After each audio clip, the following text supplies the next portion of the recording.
Hello everyone, welcome to our YouTube channel study 4 AM। दोस्तों, हमारा अभी जो चैनल का नाम दिख रहा होगा आप लोगों को, वो दिख रहा होगा विश्व शिक्षालय। लेकिन इसको हमें बदलना पड़ा और अब हमारा नाम जो हो गया है चैनल का वो स्टडी 4 AM। जैसा कि आप यहाँ पर लोगो देख सकते हैं, ठीक है। Study 4 AM, learn something daily, ये हमारी टैगलाइन है, ठीक है। तो अब हम स्टार्ट करते हैं प्रश्न को। प्रश्न क्या कह रहा है कि IAAF पुरुष athlete of the year award Usain bolt द्वारा कितनी बार जीता गया? इंपॉर्टेंट क्वेश्चन है।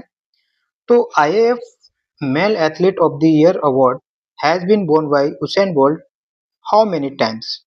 ठीक है। तो ऐसा अवार्ड प्राप्त करने वाले उसेन बोल्ट जो है पहले व्यक्ति हैं जो 6 बार, 6 टाइम्स इन्होंने जो है एथलीट ऑफ द ईयर का अवार्ड जीता। वो 6 टाइम कौन कौन से ईयर में मिले इनको? जो ये अवार्ड 2008 में मिला था, 2009 में जीते, इसके बाद 2011 में इन्होंने ये अवार्ड जीता, 2011 के बाद 2012 में, 12 के बाद 13 था और 2016 में। तो 3 और 3 6, इन्होंने 6 बार लगातार जो है male athlete of the year का अवार्ड जीता। ठीक। अगर इस अवार्ड की अगर हम बात करें 2024 में ये अवार्ड किस व्यक्ति को मिला है, ठीक है। तो 2024 का ये अवार्ड जो है वो लेट्सिले टेबोगो को मिला है। और ये है कहाँ का? ये व्यक्ति जो है वो है बोत्सवाना का, बोत्सवाना। ठीक। उसेन बोल्ट की अगर हम बात करें, उसेन बोल्ट कहाँ के? उसेन बोल्ट जो है वो जमैका के खिलाड़ी, ये भी पूछ दिया जाता है, ठीक है। अब हम बात करते हैं IAAF। पहले तो हमें पता होना चाहिए कि IAAF का फुल फॉर्म क्या है। इसका फुल फॉर्म है इंटरनेशनल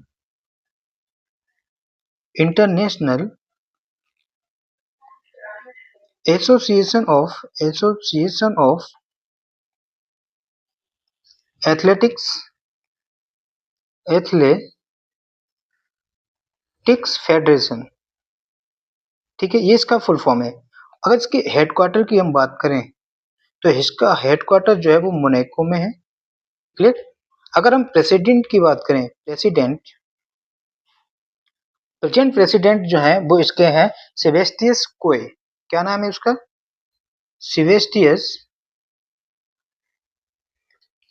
सेबेस्टियन कोई, ठीक है। सेबेस्टियन कोई जो है इसके प्रेजेंट प्रेसिडेंट हैं।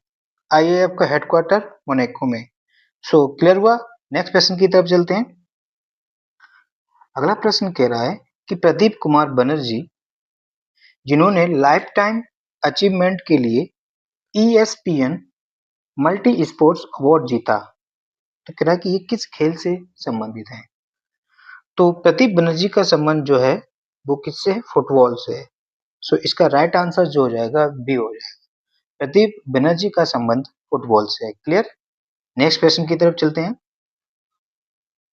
अगला प्रश्न कह रहा है कि पहले संस्करण के अलावा नई दिल्ली ने एशियाई खेलों के कौन से में संस्करण की भी मेजबानी की?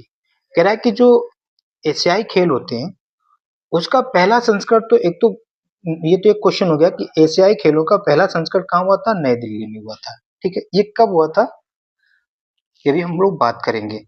तो कह रहा है कि इसके अलावा एशियाई खेलों का और कौन से में संस्करण किया था दिल्ली में? तो वो है 9th, ठीक है। एशियाई खेलों का नवा संस्करण भी दिल्ली में किया गया, ठीक है।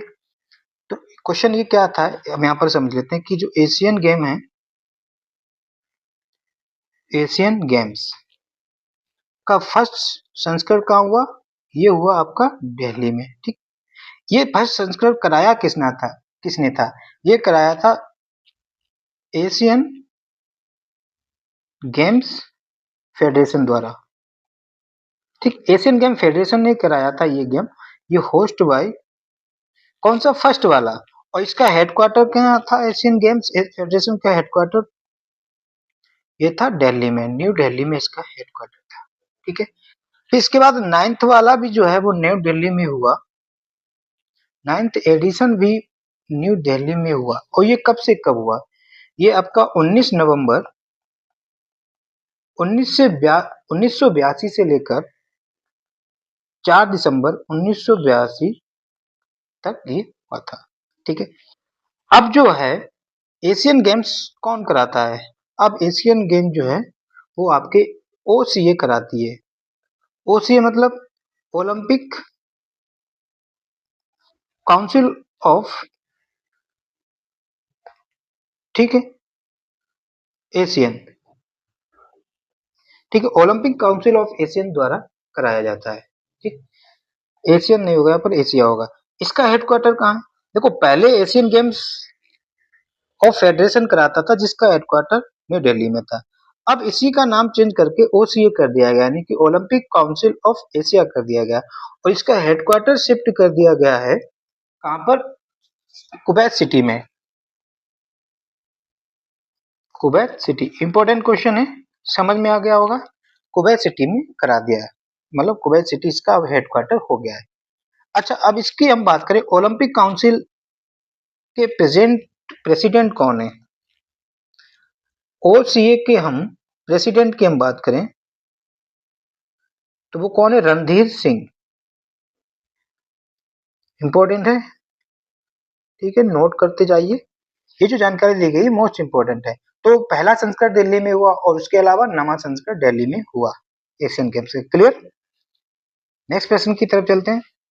अगला प्रश्न कह रहा है कि केंद्र सरकार भारत में खेलों की उत्कृष्टता को स्वीकार करने तथा पुरस्कृत करने के लिए हर वर्ष राष्ट्रीय खेल पुरस्कार प्रदान करती है। ठीक है, मतलब सेंट्रल गवर्नमेंट हर साल जो है नेशनल गेम्स अवार्ड देती है या नेशनल स्पोर्ट्स अवार्ड देती है। तो वो पूछ रहा है कि निम्न में से कौन सा पुरस्कार शामिल नहीं है, मतलब इनमें से कौन सा पुरस्कार राष्ट्रीय पुरस्कार नहीं है। अर्जुन पुरस्कार राष्ट्रीय पुरस्कार होता है, ध्यानचंद पुरस्कार भी राष्ट्रीय पुरस्कार है, और द्रोणाचार्य पुरस्कार भी आपका राष्ट्रीय पुरस्कार है। यानी कि ये तीनों जो है नेशनल अवार्ड है, जबकि खेलो इंडिया अवार्ड जो है इसका नेशनल अवार्ड नहीं है। सो इसका राइट आंसर जो हो जाएगा बी हो जाएगा। ठीक है, तो नेशनल अवार्ड में कौन कौन से अवार्ड हो जाते हैं? नेशनल अवार्ड, ठीक है, नेशनल अवार्ड की अगर हम बात करें, एक तो आपका अर्जुन अवार्ड हो गया, ठीक, दूसरा आपका ध्यानचंद अवार्ड हो गया, ध्यानचंद अवार्ड, और तीसरा आपका हो गया द्रोणाचार्य अवार्ड, द्रोणाचार्य अवार्ड, ये मोस्टली कोच को दिया जाता है। और एक दो और अवार्ड हैं जैसे कि मौलाना मौलाना अबुल कलाम अवार्ड, ठीक, इनके अलावा ये भी याद रखेंगे मौलाना मौलाना अबुल कलाम अवार्ड आपका एक नेशनल अवार्ड है। एक और है राष्ट्रीय खेल प्रोत्साहन अवार्ड, प्रोत्साहन अवार्ड, ठीक है, ये सारे के सारे आपके नेशनल अवार्ड हैं। क्लियर हुआ? सो खेलो इंडिया अवार्ड आपका जो है राष्ट्रीय पुरस्कार नहीं है। नेक्स्ट क्वेश्चन की तरफ चलते हैं।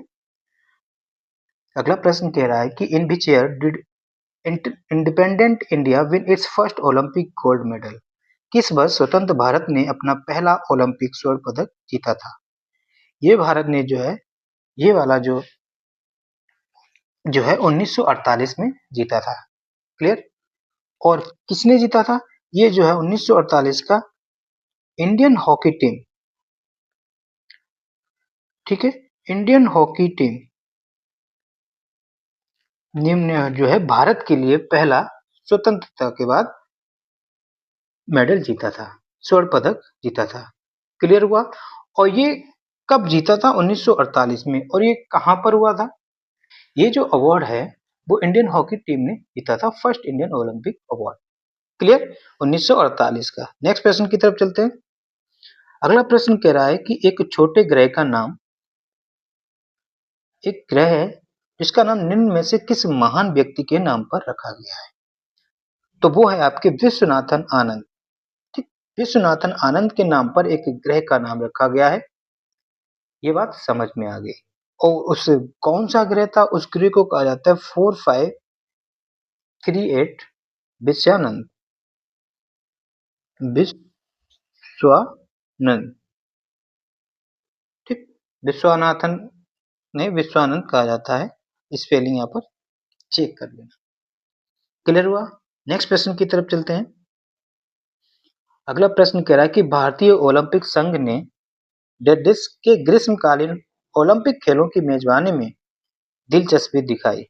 कह रहा है कि इंडियन ओलंपिक जो एसोसिएशन है, इंडियन ओलंपिक एसोसिएशन ने किस साल जो है भारत की ओलंपिक की ग्रीष्मकालीन ओलंपिक की मेजबानी करेगा। भारत जो है 2032 में जो है ग्रीष्मकालीन ओलंपिक खेल की मेजबानी करेगा। अगर हम इंडियन ओलंपिक एसोसिएशन की हम बात करें तो इसके प्रेसिडेंट कौन है? इसके प्रेसिडेंट जो है वो है आपके नरेंद्र बत्रा, ठीक। अब जो ग्रीष्मकालीन ओलंपिक खेल कराएगा कौन?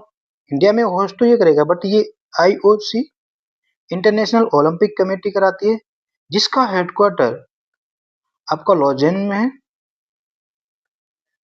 और लॉजेन कहाँ पर है? लॉजेन जो है वो स्विट्जरलैंड में है, स्विट्जरलैंड। क्लियर? इसके प्रेसिडेंट कौन है? इसके हैं थॉमस बक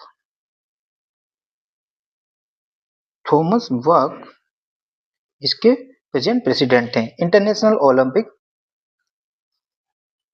कमेटी के। नेक्स्ट क्वेश्चन देखें। The Khelo Indian youth game was previously called, यहाँ पर गेम्स होगा, ठीक है। जो खेलो इंडिया यूथ गेम्स हैं इसको पहले या पूर्व में किस नाम से जाना जाता था? तो इसको पहले जो है खेलो भारत स्कूल गेम्स के नाम से जाना जाता था। तो इसका राइट आंसर जो हो जाएगा वो सी हो जाएगा। क्या? खेलो इंडिया यूथ गेम्स पहले खेलो भारत स्कूल गेम्स के नाम से जाने जाते थे। नेक्स्ट प्रश्न की तरफ चलते हैं। अगला प्रश्न कह रहा है दोस्तों, देश का निर्माण 1994 में, कह रहा है कि इनमें से किसका निर्माण 1994 राष्ट्रीय खेलों के लिए किया गया था। जब 1994 में नेशनल गेम्स होने थे तो इसमें से किस कॉम्प्लेक्स का निर्माण 1994 में किया गया था? इंपॉर्टेंट क्वेश्चन है, हैशटैग। तो वो जो थे आपका श्री शिव छत्रपति स्पोर्ट्स कॉम्प्लेक्स पुणे में ये था। क्लियर? तो इसका राइट आंसर हो जाएगा ए। अगला प्रश्न देखें। अगला प्रश्न कह रहा है कि who was the first Indian women to win an Olympic medal.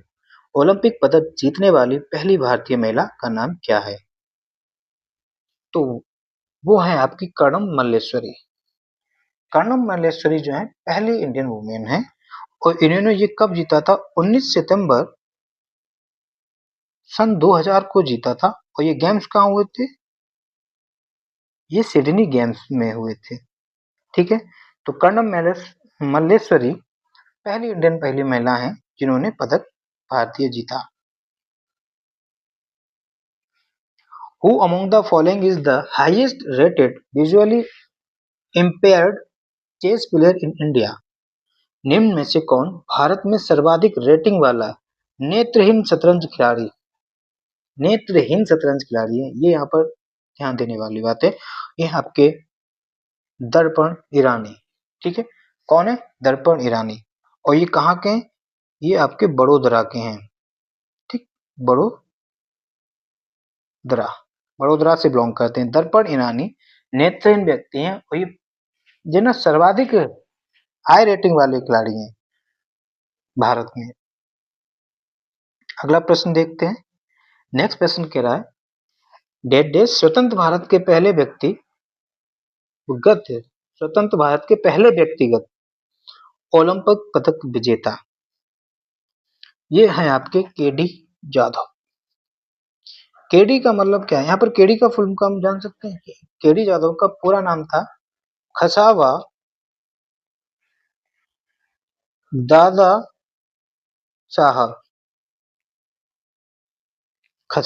Saheb KD Jadhav का पूरा नेम था। तो इन्होंने व्यक्तिगत इंडिपेंडेंट मेडल जीता और इन्होंने ब्रॉन्ज मेडल जीता था, ठीक। कब जीता था? 1952 में जीता था और समर ओलंपिक में जीता था। Summer Olympic. ये कहाँ हुए थे? समर ओलंपिक 1952 में जो हुआ था वो हेलसिंकी में हुआ था। हेलसिंकी, ठीक है, हेलसिंकी में हुआ था। क्लियर हुआ? नेक्स्ट प्रश्न देखते हैं। अगला प्रश्न कह रहा है कि Dibyendu Barua is associated with which of the following sports? Devendra Barua का संबंध निम्न में से किस खेल से है? शतरंज, हॉकी, स्नूकर एंड चेस। तो देवेंद्र बरुआ जो हैं इनका संबंध चेस से है। ठीक, ये देखो सेकंड पर्सन है ग्रैंड मास्टर बनने वाले, ग्रैंड मास्टर आफ्टर विश्वानंद। ठीक, विश्वनाथन के बाद ये ग्रैंड मास्टर बनने वाले दूसरे व्यक्ति हैं। कौन? देवेंद्र बरुआ। और इनका संबंध किससे है दोस्तों? चेस से। अगला प्रश्न देखें, कह रहा है कि गुरजीत कौर है ना, गुरजीत कौर का संबंध किस खेल से है? गुरजीत कौर का संबंध जो है दोस्तों हॉकी से है। ठीक है, गुरजीत कौर हॉकी से है। और ये कौन है? मेल है या फीमेल है? ये आपकी फीमेल है। क्लियर? तो गुरजीत कौर का संबंध हॉकी से है। नेक्स्ट प्रश्न की तरफ चलते हैं। ये सभी कहीं ना कहीं एग्जाम में आए हुए हैं। MTS, CPO, CGL, CHSL. Which of the following is referred to as Dhing express? ये तो आप लोगों को पता होना चाहिए। ढींग एक्सप्रेस के नाम से किसे ना जाना, वो सॉरी किसे जाना जाता है? तो ढींग एक्सप्रेस जो है ना वो हिमा दास को कहा जाता है। और ये कहाँ से बिलोंग करती हैं? ये आपकी असम से बिलोंग करती हैं। क्लियर? तो Dhing express, Hima Das. Important question है। नेक्स्ट प्रश्न देखें। अगला प्रश्न कह रहा है कि the term time trial is associated with which of the following sport? Time trial शब्द का संबंध निम्न में से किस खेल से है? याद कर लेंगे, ये हो गया आपका साइकिलिंग से। ठीक, टाइम ट्रायल का संबंध साइकिलिंग से है। नेक्स्ट प्रश्न की तरफ चलते हैं। अगला प्रश्न कह रहा है कि आर प्रज्ञानंदन, ठीक, आर प्रज्ञानंदन का संबंध किस खेल से है? ये भी शतरंज के खिलाड़ी हैं। सरल था। नेक्स्ट प्रश्न की तरफ चलते हैं। ये इंपॉर्टेंट है। How many players are there in kho kho? Kho खो में कितने खिलाड़ी होते हैं? ठीक है, यहाँ पर ध्यान देना, इसका जो आंसर हो जाएगा 12। जैसे कि बच्चों या दोस्तों, हमारा जो क्रिकेट टीम का स्क्वाड जो होता है, जब हम वैसे तो क्रिकेट टीम में जब ग्राउंड पर खिलाड़ी मैच खेलते हैं तो 11 प्लेयर कहते हैं, बट उनका स्क्वाड तो 15 का होता है।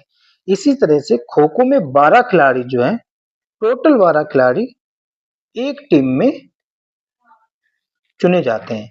बट इन 12 में खो खो में खेलते कितने? मतलब जो कॉन्टेस्ट होता है तो उसमें 9 खिलाड़ी खेलते हैं, 9 प्लेयर। जब गेम होता है तो 9 खेलते हैं, वैसे जाते 12 हैं। ठीक है, नेक्स्ट क्वेश्चन की तरफ चलें। करा कि प्रांति नायक का संबंध किस खेल से है? तो प्रांति नायक जो है आपकी जिम्नास्टिक्स से है। ठीक है, इनका संबंध जिम्नास्टिक्स से है। अगला प्रश्न देखें। ये सरल क्वेश्चन है। द्रोणाचार्य पुरस्कार कर चुके हैं, खेल के संबंध क्षेत्र में दिया जाता है, तो इसका आंसर हो जाएगा स्पोर्ट्स। नेक्स्ट प्रश्न की तरफ चलते हैं। प्रसिद्ध तैराक माइकल फेल्प्स या माइकल फिलिप्स, यहाँ पर फिलिप्स लिखा हुआ है, ये फेल्प्स लिखा हुआ है, किस देश से हैं? देखो ये एक तो स्विमर है, माइकल फेल्प्स है कौन? ये स्विमर है। और ये अमेरिका के हैं। कहाँ के? अमेरिका के। इनको फ्लाइंग फिश भी कहा जाता है, क्योंकि फ्लाइंग फिश, इनको फ्लाइंग फिश के नाम से भी जाना जाता है। तो ये कहाँ से हैं? अमेरिका के हैं। अगला प्रश्न कह रहा है कि दीपा कर्माकर का संबंध निम्न में से किस खेल से है? ये तो जिम्नास्टिक्स से इनका भी संबंध है, दीपा कर्माकर। इजी था। नेक्स्ट प्रश्न देखें। कह रहा है कि ओलंपिक की एथलीट ब्रूनी सुरिन का संबंध किस देश से है? तो ये आपकी कनाडा से है। कहाँ से है? कनाडा। ब्रूनी ब्रूनी सुरिन का संबंध कनाडा से है। नेक्स्ट प्रश्न की तरफ चलते हैं। अगला प्रश्न कह रहा है कि किंग जे एडम्स का संबंध निम्न में से किस खेल से है? स्केटबोर्डिंग। किंग जे एडम्स का संबंध जो है स्केटबोर्डिंग से है। नेक्स्ट क्वेश्चन देखें और ये आज का लास्ट प्रश्न होगा। कह रहा है कि अमेरिका का राष्ट्रीय खेल कौन सा है? What is the national game of America? तो वो है आपका बेसबॉल। ठीक है, बेसबॉल अमेरिका का राष्ट्रीय खेल है। ठीक है, तो ये हमारे आज के 25 क्वेश्चन थे। देखो दोस्तों, कुछ क्वेश्चंस या कुछ टॉपिक ऐसे होते हैं जिन्हें एक बार में ढेर सारा नहीं पढ़ा जा सकता, याद नहीं किया जा सकता, तो उनको पार्ट में छोटे छोटे खंडों में कर टारगेट करना होता है ना। तो यही पढ़ने की स्ट्रेटजी होती है। सो आज हम लोगों ने 25 क्वेश्चन को टारगेट किया। उम्मीद करता हूँ कि आपको ये क्वेश्चन समझ में आएंगे, कुछ नए होंगे, कुछ आपके लिए पढ़े हुए होंगे। यदि आपको हमारे द्वारा ये क्वेश्चन सही से समझ में आए हों और कोई भी कमी हो तो हमें कमेंट करके बताएं। अगर आपको ये वीडियो अच्छी लगी तो आप लाइक कर लें, और अगर चैनल को सब्सक्राइब नहीं किया है तो आप सब्सक्राइब कर लें, क्योंकि आपका एक सब्सक्रिप्शन हमारे लिए मोटिवेशन का काम करेगा। सो थैंक यू दोस्तों। जय हिंद, जय भारत।